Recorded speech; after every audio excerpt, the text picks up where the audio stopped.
நுட்பமாக படி, வாசிக்கும் பழக்கத்தை நேசித்து உன் வாழ்க்கையை வசந்தமாக்கிக்கொள் என்பதற்கேற்ப நமது பெரம்பலூர் மாவட்டத்தில் 10வது புத்தக திருவிழாவில் சிறப்பு பட்டிமன்றமாக நடைபெறும் சமூக ஊடகங்கள் அறிவை வளர்க்கிறதா இல்லை சிதைக்கிறதா என்ற தலைப்பில் சமூக ஊடகங்கள் அறிவை வளர்க்கிறது என்று பேச வந்துள்ள அணியினர் அனுஷ்கா, தனுஸ்ரீ, காவியா.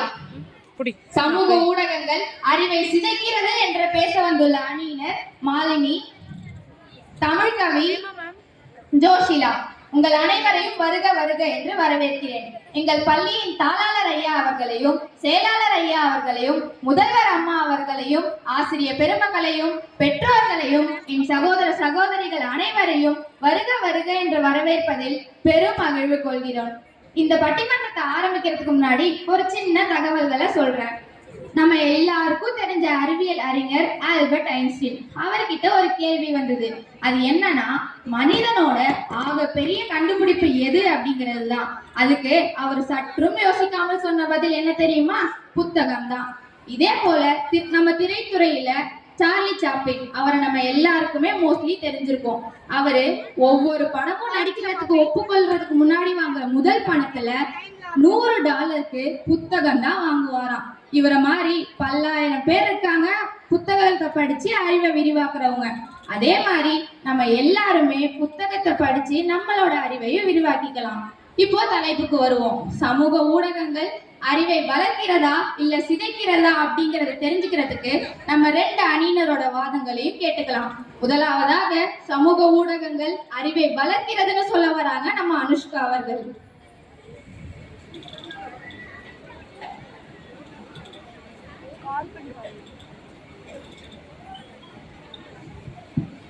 முத்தமிழாய் வளர்ந்து முச்சங்கங்களால் வளர்க்கப்பட்டு மூவேந்தர்களால் காக்கப்பட்டு முடிசுடா பேரரசியாக திகழும் என் அன்னை தமிழுக்கு என் முதல் வணக்கம். அவையோர் அனைவருக்கும் மற்றும் சமூக ஊடகங்கள் அறிவை வளர்க்கிறதா சிதைக்கிறதா என்ற தலைப்பில் தீர்ப்பு சொல்ல வந்திருக்கும் நடுவர் அவர்களுக்கும் என் வணக்கங்கள். சமூக ஊடகங்கள் வழியாகவே அவங்க அறிவை வளர்த்துக்கிட்டு அதை பற்றி எதிர்த்து பேச வந்திருக்கும் என் எதிரணியினருக்கும் என் வாழ்த்துக்களை கூறி என் உரையை தொடங்குகிறேன். கற்றது கைமண் அளவு, கல்லாதது உலகளவு. உற்றகல மடந்தை ஓதுகிறாள், மெத்த வெறும் பந்தயம் கூற வேண்டாம் புலவீர், எறும்பும் தன் கையால் எஞ்சான் என்பது கல்வி மற்றும் அறிவின் எல்லையற்ற தன்மையையும் அடக்கத்தையும் வலியுணர்த்தும் ஔவையின் பாடல்.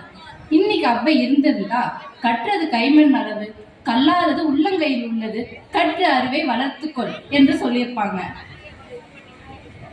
சமூக ஊடகங்கள் அறிவை வளர்க்கிறது. அதுக்கு ஒரு சின்ன எடுத்துக்காட்டு சொல்றேன், கேளுங்க. நடுவரே, 2019 நவம்பர் மாசத்துல இருந்து 2021 ஏப்ரல் மாசம் வரைக்கும் நடந்த பெரிய இழப்பு உங்களுக்கு ஞாபகம் இருக்கா? மறக்க முடியுமாமா அந்த நிகழ்வை? கொரோனா தானே. கொரோனா காலங்கள்ல இப்படிப்பட்ட கொடிய நோய் பரவுது என்பதையும் அதுகிட்ட இருந்து நம்ம எப்படி பாதுகாத்து கொள்ளணும் என்பதையும் சொல்லி கொடுத்தது சமூக ஊடகங்கள் தான். இன்னும் சொல்ல போனா கொரோனா காலங்கள்லாம் நம்ம எப்படி படித்தோம்? ஆன்லைன்ல தானே. ஆசிரியர் நடத்த வீட்டில் இருந்தபடி நம்ம படித்தோம். இந்த இடத்துல சமூக ஊடகங்கள் அறிவை வளர்க்கத்தானே செய்யுது. கரண்ட்ல ஓடுற விஷயத்த கரண்ட் ஷாக் அடிச்ச மாதிரி சொல்றது தான் சோசியல் மீடியா. காஞ்சிபுரத்துல இருந்தா போதுமா? நம்ம பரதநாட்டியம் நம்ம பாரத நாட்டுல இருந்தா போதுமா? நம்ம கலைகளை பற்றி மற்ற நாடுகளுக்கு அறிமுகம் படுத்துறது சோசியல் மீடியா தான். எனவே சமூக ஊடகங்கள் அறிவை வளர்க்கிறதே என்று கூறி என் வாதத்தை முடித்துக் கொள்கிறேன். நன்றி, வணக்கம். கொரோனா காலத்துல நமக்கு ரொம்ப உதவியா இருந்தது சமூக ஊடகங்கள் தானே தெளிவா சொன்னாங்க அனுஷ்கா. இதற்கு எதிரா மாலினி என்ன சொல்ல வராங்கிறதையும் கேட்போம்.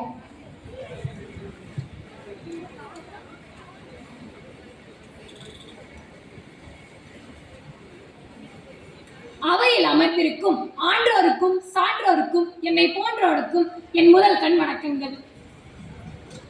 கல்வி கரையில கற்பவர் நாள் சில மெல்ல நினைப்பி பிரிபல தெல்லுதின் ஆராய் நமையுடைய கற்பவே நீர்ப்பொழியா பாலு குறுகின் தெரிந்து என்ற பாடலில் வாழ்க்கை குறுகியது, கற்க வேண்டியவை அதிகம் என்பதால் காலம் தாழ்த்தாமல் பயனுள்ள சிறந்த கல்வியை மட்டும் தேர்ந்தெடுத்து கற்க வேண்டும் என்று நாலடியார் கூறுகிறார். இது நம் அனைவருக்கும் பொருந்தும். சமூக ஊடகங்கள் தான் அறிவை வளர்க்குதுன்னு சொல்றாங்க எதிரணியர். எனக்கு ஒரு சந்தேகம், பல்லாயிரம் ஆண்டுகளுக்கு முன்னாடி வாழ்ந்த முனிவர்களோ ஞானிகளோ எந்த சமூக ஊடகங்கள்லையா அவங்களோட அறிவை வளர்த்துக்கிட்டாங்க? அன்றைய இருந்தவங்களோட அறிவு இன்றைய மனிதர்களோட அதிகமா இருந்தது. அது எப்படி? யோசிக்க கூடிய கேள்விதான். நடுவர் அவர்களே, எனக்கு உங்ககிட்ட ஒரு கேள்வி கேட்கணும். சமூக ஊடகங்கள்ல நம்ம பார்க்கிற கேட்கிற எல்லா செய்திகளுமே உண்மைதானா? பெரிய கேள்விக்குறி. இன்றைக்கு மக்களிடம் பரவுற பெரும்பாலான செய்திகள் வெறும் வதந்திகளா தாங்க இருக்கு. இருக்கிறத இல்லாத மாதிரி காட்டுறதும் இல்லாததை இருக்கிற மாதிரி காட்டுறதும் தான் இன்றைய சமூக ஊடகங்கள் செய்து வருது. 2025 உலகம் அழிய போகுதுன்னு சொல்லிட்டு இருந்தாங்க. உலகம் அழிஞ்சாங்க போச்சு. கடிவாளம் கட்டின குதிரை மாதிரி அது காட்டுற பாதையை தாண்டி வேற எதையும் சிந்திக்க விடாம நம்மளை தடுத்துருக்காங்க. சிந்தனை ஆற்ற குறிக்கக்கூடிய ஒரு விஷயம் எப்படிங்க அறிவை வளர்க்கிறதா இருக்க முடியும்? முன்னாடிலாம் வீட்டுக்கு ஒரு போன் வச்சிருப்பாங்க. இப்ப வீட்டுக்கு 4 பேர் இருக்காங்க, 4 பேர் ஆளுக்கு ஒரு போன் வச்சிருக்காங்க. போன் இல்லாம வாழவே முடியாது அப்படிங்கறத வந்துட்டாங்க. உறவுகள் கூட செலவிடுற நேரத்தை விட சமூக ஊடகங்கள்ல தான் அதிகப்படியான நேரத்தை செலவிடுறாங்க. வருங்கால இந்தியா நம் இளைஞர்கள் கையில் அப்படின்னு நம்ம அப்துல் கலாம் ஐயா சொல்லியிருக்காருங்க. ஆனா நம்ம இளைஞர்கள்லாம் இன்னைக்கு கையில ஆளுக்கு ஒரு போன் வச்சுக்கிட்டு எல்லாம் சமூக ஊடகங்கள்ல மூழ்கி இருக்காங்க. படிக்கிறத காட்டிலும் இன்ஸ்டாகிராம்ல ரீல்ஸ் போடுறதுலையும் அதுக்கு எத்தனை பேர் லைக் பண்றாங்க அப்படிங்கிறதுலாம் அதிகப்படியான ஆர்வத்தை காட்டுறாங்க. ஏதாவது ஒரு பாட்டு ரிலீஸ் ஆகிட்டா போதும், உடனே அதுக்கு ரீல்ஸ் போட்டு ட்ரெண்ட் ஆக்கி விட்டுருது. இப்போ கூட ஏதோ ஒரு பாட்டு ட்ரெண்ட் ஆச்சு, என்னது முட்டைக்கலைக்கு. என்னங்க பாட்டது? அர்த்தமே புரியல. உலகத்துல எவ்வளவோ நல்ல நல்ல விஷயங்கள் நடக்குது, அதெல்லாம் விட்டுட்டு வர பாட்டுக்கு ரீல்ஸ் போட்டுட்டு இருக்காங்க. முன்னாடிலாம் டீச்சர்ஸ் எல்லாம் ஹோம்ஒர்க் கொடுத்தா அது எப்படி போடணும்னு பசங்க யோசிச்சு போட்டு வருவாங்க. இப்பெல்லாம் கூகுள், சாட்ஜிபிடி, ஜெமினாய் அதுங்ககிட்டலாம் கேட்டு போட்டு வராங்க. இந்த இடத்துல கவனிக்க வேண்டிய விஷயம் என்னன்னா, இந்த இடத்துல குழந்தைங்களோட கற்பனை திறன் குறைக்கப்படுது. கற்பனை திறனையும் சிந்தனை ஆற்றலையும் குறைக்கக்கூடிய விஷயம் அறிவை சிதைக்கிறதா தான் இருக்குமே தவிர அறிவை வளர்க்காது என்று என் கருத்தை முன்னிறுத்தி உரையை முடித்துக் கொள்கிறேன். நன்றி, வணக்கம். சமூக ஊடகங்கள் அறிவை சிதைக்கிறதுன்னு ஆணித்தரமா சொல்லிட்டு போறாங்க நம்ம மாலினி. இதற்கு எதிரா தனுஷ்னி என்ன சொல்ல வராங்கிறதை கேட்டுருவோம். கல் தோன்றி மண் தோன்றா காலத்து முன் தோன்றிய மூத்த மொழி தமிழுக்கு என் முதற்கண் வணக்கங்கள். இந்த அவையில கூடியிருக்க எல்லாத்துக்கும் என்னோட வணக்கம்.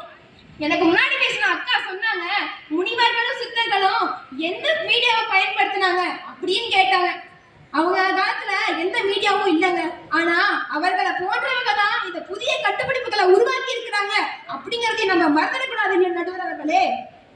நம்ம பெற்றவங்க படிக்கிற காலத்துலலாம் எல்லாத்தையும் பேசுற இருக்கிற மாதிரி அப்படியே மனப்பாடம் பண்ணி படிச்சாங்க. ஆனா நம்ம அப்படி படிக்கிறது இல்லையே. எல்லாத்தையும் விஷுவலைஸ் பண்ணி பிராக்டிக்கலா தானே படிக்கிறோம். நம்ம இப்படி படிக்கிறதுக்கும் இந்த சமூக ஊடகங்கள் தானே நம்மளுக்கு உதவியா இருக்கு. உங்களுக்கு ஒரு ரியல் லைஃப் எக்ஸாம்பிள் சொல்ல நான் விரும்புறேன். கேரளாவை சேர்ந்த ராஜேஷ் அப்படிங்கிற பையன் தன்னோட 9வது வயதிலேயே ஆசிர்வாத் அப்படிங்கிற செயலியை உருவாக்கி அதன் மூலமா ட்ரைனேட் சொல்யூஷன் அப்படிங்கிற கம்பெனியவே உருவாக்கி அதுல சிஇஓவா உட்கார்ந்துருக்காங்க. இவரு இந்த அளவுக்கு சாதிக்கிறதுக்கும் இந்த சமூக ஊடகங்கள் தானே அவருக்கு உதவுச்சு. இந்த சமூக ஊடகங்கள் அவர் அறிவை வளர்க்க தானே அவருக்கு உதவுச்சு. 6 வயது குழந்தை முதல் 60 வயது முதியவர் வர எல்லாரும் அவங்க அறிவை வளர்க்கறதுக்கு இந்த சமூக ஊடகங்கள் தானே ஒரு அருளாற்றலாகவே திகழ்து. புத்தக வகைகள் பாடம் குறைய புதியதோர் உலகம் திரையில் விரிந்தது. கல்வி என்று கணினியில் நின்றது. யூடியூப் என்னும் பேராசான் இலவசமாக பாடம் நடத்துகிறார்.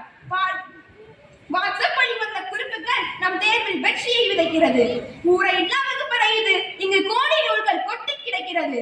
மூளை முடுக்கில் இருக்கும் மாணவனும் முன்னேற வழிகள் என்று பிறந்திருக்கிறது என்று புதுமொழிக்கு ஏற்ப சமூக ஊடகங்கள் அறிவை வளர்க்கிறது என்று ஆணித்தரமா கூறி என் உரையை முடித்துக்கிறேன். நன்றி, வணக்கம்.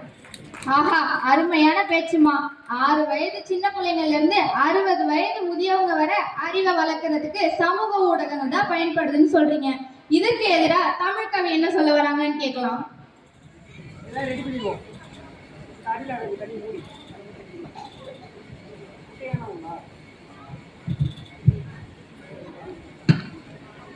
பெற்றெடுத்த தாய்க்கும் தத்தெடுத்த தமிழுக்கும் என் முதல் வணக்கம். வீரம் இழந்த தமிழ் மண்ணுக்கும் அறிஞர் பெருமக்கள் அவர்களுக்கும் நடுவர் அவர்களுக்கும் என் வணக்கம். புத்தக பைகள் பாரம்பரிய புதிய உலகம் திரையில் விரிந்தது. கல்வி என்ற கணினியில் நின்றது. யூடியூப் என்னும் பேராசன் என்ற புதுமொழியை தனுஷ்ரீ அவர்கள் கூறினார். புத்தக பைகளை பாரம் என்கிறார். யூடியூபை பேராசை நினைக்கிறார். நடுவர் அவர்களே, நானும் இவரும் ஒரே வகுப்பறையில் தான் பயின்று வருகிறோம். எங்களுக்கு ஐயம் வந்தபோது ஆசிரியர்களும் சேர்ந்து தெரிந்து கொள்ளலாம், அப்பதான் நல்லா மனசுல புரியும், நல்லா பதியவும் செய்யும் அப்படின்னு சொன்னாங்க. ஆனா இங்க வந்து யூடியூப்பை பார்த்தேன்றாங்க, நல்லா புரிஞ்சுதுன்றாங்க, விஷுவலைஸ் பண்ணி படிச்சேன்றாங்க. இதுல எங்க நடுவரையே நியாயம் இருக்கு? ஆமாம்மா. அது மட்டும் இல்லாம நம்ம பெற்றவங்க காலத்துல எல்லாத்தையும் தியரட்டிக்கலா மனப்பாடம் பண்ணி படிச்சேன்னு சொன்னாங்க. ஆனா அவங்க தான் நம்மளோட நல்லா புரிஞ்சு மனசுல பதிகிற மாதிரி படிச்சு இப்ப எவ்வளவு பெரிய ஆளா இருக்காங்கன்னு நமக்கே தெரியும். நம்ம படிக்கிறதோடய அவங்க மனப்பாடம் பண்ணி படிச்சாங்க. ஒரு உண்மை சம்பவம் சொல்ல, நேற்று சாயங்காலம் எங்க வீட்டுக்கு பக்கத்துல இருக்க அக்கா அவங்க குழந்தைக்கு சாப்பாடு ஊட்டிட்டு இருந்தாங்க. நான் அதை பார்த்துட்டு இருந்தேன். அவங்க எப்படி தெரியுமா ஊட்டிட்டு இருந்தாங்க? உருளைக்கிழங்கு செல்ல குட்டி எங்க போச்சு, கத்திரிக்காய் கூட இல்ல தூங்க போச்சு, கத்திரிக்காய் எட்டி உதச்சு அழுதுடுச்சு, அம்மா வந்து கொஞ்சம் சிரிச்சிடுச்சு அப்படின்னு அவங்க கூட பாடலையா? அந்த குழந்தைக்கு செல்போன்ல பாட்டு வச்சு கொடுத்து சாப்பாடு ஊட்டிட்டு இருக்காங்க. அந்த குழந்தையும் அந்த பாட்டை பார்த்துக்கிட்டே சாப்பிட்டுட்டு இருக்க. அந்த பாட்டு பார்த்துக்கிட்டே சாப்பிடும் போது அந்த குழந்தைக்கு ருசியும் தெரியாது, அறிவும் வளராது. இந்த சின்ன வயசுலயே இந்த மொபைல் போனுக்கு அடிமையாகிறதுனால அந்த குழந்தைக்கு அது ஒரு பழக்கமே ஆகிடும். வளர வளர அந்த குழந்தைக்கு அறிவும் வளராது, ஆற்றலும் இருக்காது. அது மட்டும் இல்லாம சின்ன குழந்தைங்க இந்த மொபைல் போனுக்கு அடிக்ட் ஆகிறது அறிஞர்கள் வந்துட்டு இதுக்கு அட்டென்ஷன் டெஃபிஷியன்சி அப்படின்னு சொல்றாங்க. இந்த அட்டென்ஷன் டெஃபிஷியன்சினால அந்த குழந்தைங்களுக்கு சின்ன வயசுல மெமரி லாஸ் அதிகமாகும், பேச்சுத்திறன் தாமதமாகும். இந்த பேச்சுத்திறன் தாமதமாகிறது எதனால? சமூக ஊடகங்களால தான். இந்த சமூக ஊடகங்கள் நம்ம அறிவை வளர்க்குதா? இறுதியாக ஒன்று கூறிக்க விரும்புகிறேன். போதை என்பது மது மட்டுமல்ல, சமூக ஊடகங்கள் தான். எனவே சமூக ஊடகங்கள் நம்மை அறிவை வளர்ப்பதில்லை, சிதைகின்றது என்று என் கருத்தை முன்வைத்து என் உரையை முடித்துக் கொள்கிறேன். நன்றி, வணக்கம். போதைங்கிறது மது மட்டும் அல்ல, சமூக ஊடகங்கள் தான் அப்படின்னு சொன்ன தமிழ் கவிக்கு என்னோட பாராட்டுகள். இது எல்லாத்தையும் எதிர்த்து அடுத்து காவியா என்ன சொல்றாங்கிறதையும் கேட்டலாம்.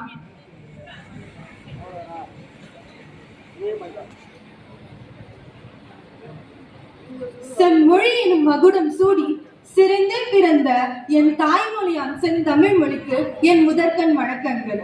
இவ்வரங்கில் கூடியிருக்கும் அனைவருக்கும் என் வணக்கங்கள். சரி, ஐஐடிலாம் படிக்கணும்னா நம்ம என்னங்க செய்யணும்? ஜேஇ என்ற தேர்வுல தேர்ச்சி பெறணும். அப்படி பெறலைன்னா நம்மளால படிக்க முடியாது. அதெல்லாம் முன்னாடி. இப்பெல்லாம் ஐஐடி கோர்ஸை யார் வேணாலும் எங்க இருந்து வேணாலும் சமூக ஊடகத்தை பயன்படுத்தி அதை கற்றுக்கிட்டு தங்களோட அறிவை வளர்க்க சமூக ஊடகம் தானே காரணமா இருக்கு. உருளைக்கிழங்கு செல்லக்குட்டின்னு ரொம்ப அருமையா பாடினாங்க. அதுல என்ன சொல்றாங்க? உருளைக்கிழங்கு, கத்திரிக்காய் இதெல்லாம் என்ன காய்கறியோட பெயர்கள் தானே. அந்த காலத்துல ஆனாவனாவே வராத வயசுல இப்பெல்லாம் பசங்க உருளைக்கிழங்கு போன்ற சொற்களை ஈஸியா உச்சரிக்கிறாங்க. எதையும் பார்க்கிற விதத்துல பார்த்தா எல்லாமே நல்லதுதான். சில கிராமங்கள்ல எல்லாம் மாணவர்களுக்கு அரசு திட்டங்களும் அறிவியல் சார்ந்த தகவல்களும் கிடைக்கிறது இல்லை. அதனால அவங்களுக்கு என்ன நடக்குதுன்னா அவங்களோட அறிவை வளர்க்கிறதுக்கு பெரும் தடையாக இருக்கு. அந்த தடைகளை கடத்தி தங்கள் மாணவர்கள் வானுயர்ந்து சிறப்பிக்க உதவுவது சமூக ஊடகம் தானே. மாணவி சொன்னாங்க, சமூக ஊடகம் இருக்கிறதே இல்லாத மாதிரியும் இல்லாத இருக்கிற மாதிரியும் காட்டுதுன்னு. ஆனா அவங்க எப்பொருள் எத்தன்மை தாயினும் அப்பொருள் மெய்ப்பொருள் காண்பதறிவு அப்படின்னு வள்ளுவ குறளை மறந்துட்டு பேசுறாங்கன்னு நினைக்கிறேன். ஒரு பாணி சொற்றுக்கு ஒரு சோறு பதம். அதற்கேற்ப ஒரு உண்மை சம்பவத்தை சொல்லி முடிக்கிறார். தமிழ்நாட்டில் சிவகாசியை சேர்ந்த விஷாலினி என்ற சிறுமி தனது 6 வயசுல 2020 வெள்ளத்திலிருந்து வீடுகளை பாதுகாக்க மிதக்கும் வீடுகளை உருவ வைத்து அதற்கு காப்புரிமை பெற்றிருக்காங்க. இதனால நமக்கு என்ன தெரியுது? சமூக ஊடகம் ஒரு சின்ன பிள்ளைக்கு கூட சொன்னா எப்படி புரியுமோ அந்த மாதிரி சொல்லி புரிய வைக்கிறதுன்னு நமக்கு புரியுது. அதனால சமூக ஊடகம் மூலம் நாம் அறிவு வளரத்தான் செய்கிறது என்று கூறி என் வாதங்களை முடிக்கிறேன். இந்த வாய்ப்புக்கு நன்றி. 6 வயசு சிறுமி வெள்ளத்துல அவங்க வீடு பாதிக்காம இருக்க மிதக்கிற வீடை கண்டுபிடிச்சிருக்காங்க. இது ஒரு அருமையான செய்தி. இதே மாதிரி நம்மளும் ஒரு வீடை கட்டுவோம். இது எல்லாத்தையும் கேட்டுட்டு சமூக ஊடகங்கள் அறிவை சிதைக்கிறதுன்னு பேச வராங்க ஜோசிலா.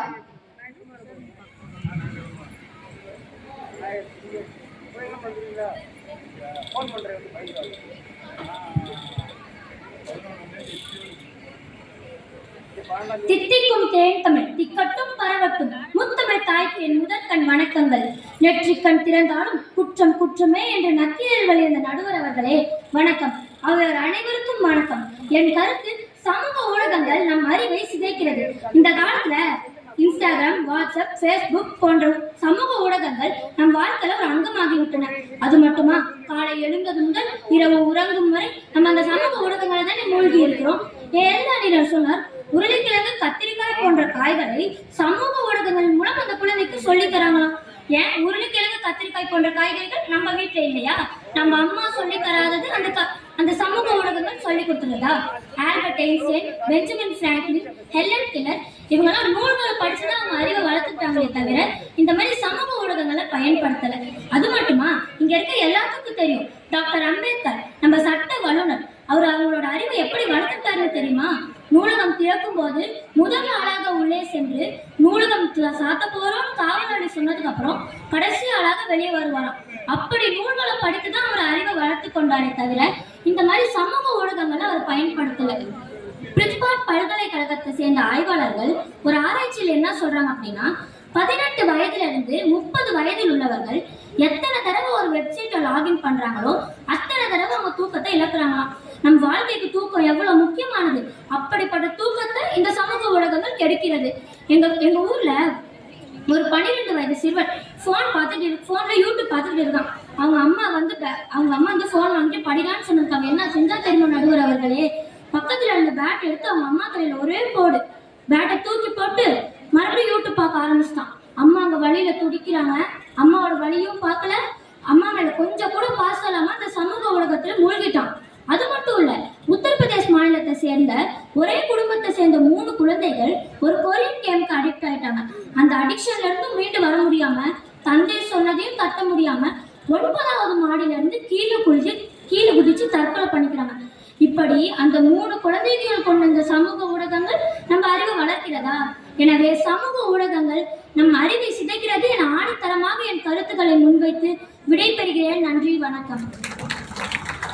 சரியா சொன்னீங்கம்மா. எந்த அளவுக்கு நம்ம சமூக ஊடகங்களை பயன்படுத்துறோமோ அந்த அளவுக்கு நம்ம கண்களும் பாதிக்கப்படுது, தூக்கமும் கெடுது. இப்ப இருக்க டிஜிட்டல் காலகட்டத்துல ஃபேஸ்புக், இன்ஸ்டாகிராம், யூடியூப் இது எல்லாமே நம்ம அன்றாட வாழ்க்கையில ஒரு பகுதியாவே மாறிடுச்சு. முன்னாடிலாம் மாதா, பிதா, குரு, தெய்வம்னு சொன்னாங்க. ஆனா இப்போலாம் மாதா, பிதா, கூகுள், குரு, தெய்வம்னு சொல்லிட்டு இருக்காங்க. நம்ம எந்த முறையில சமூக ஊடகங்களை பயன்படுத்துறோமோ அதை பொறுத்துதான் சமூக ஊடகங்கள் அறிவை வளர்க்கிறதா இல்ல சிதைக்கிறதா அப்படிங்கிறது அமையும். அளவாக உண்டால் அமிர்தம், அளவுக்கு மீறினால் அமிர்தமும் நஞ்சாகும். அதே மாதிரி சமூக ஊடகங்களை தேவைக்கு மட்டும் பயன்படுத்தி நம்ம அறிவை பெருக்கிக் கொள்வோம் அப்படிங்கிற தீர்ப்புட வாய்ப்பிற்கு நன்றி கூறி விடைபெறுகிறோம். நன்றி, வணக்கம்.